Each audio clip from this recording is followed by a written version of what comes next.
Chapter 21. If one be found slain in the land which the Lord thy God giveth thee to possess it, lying in the field, and it be not known who hath slain him, then thy elders and thy judges shall come forth, and they shall measure unto the cities which are round about him that is slain. And it shall be, that the city which is next unto the slain man, even the elders of that city shall take an heifer, which hath not been wrought with, and which hath not drawn in the yoke. And the elders of that city shall bring down the heifer unto a rough valley, which is neither eared nor sown, and shall strike off the heifer's neck there in the valley, and the priests the sons of Levi shall come near, for them the Lord thy God hath chosen to minister unto him, and to bless in the name of the Lord, and by their word shall every controversy and every stroke be tried, and all the elders of that city, that are next unto the slain man, shall wash their hands over the heifer that is beheaded in the valley, and they shall answer and say, Our hands have not shed this blood,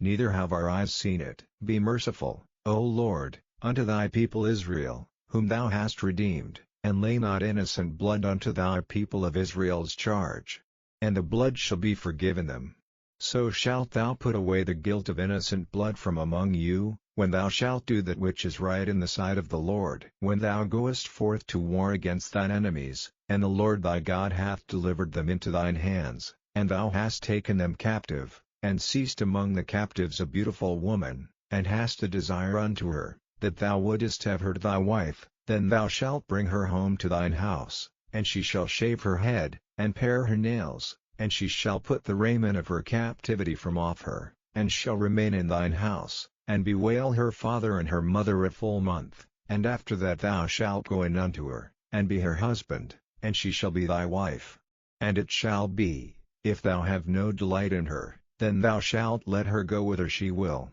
but thou shalt not sell her at all for money. Thou shalt not make merchandise of her, because thou hast humbled her. If a man have two wives, one beloved, and another hated, and they have borne him children, both the beloved and the hated, and if the firstborn son be hers that was hated, then it shall be, when he maketh his sons to inherit that which he hath, that he may not make the son of the beloved firstborn before the son of the hated, which is indeed the firstborn, but he shall acknowledge the son of the hated for the firstborn, by giving him a double portion of all that he hath, for he is the beginning of his strength. The right of the firstborn is his. If a man have a stubborn and rebellious son, which will not obey the voice of his father, or the voice of his mother, and that, when they have chastened him, will not hearken unto them, then shall his father and his mother lay hold on him, and bring him out unto the elders of his city, and unto the gate of his place, and they shall say unto the elders of his city, This our son is stubborn and rebellious, he will not obey our voice, he is a glutton,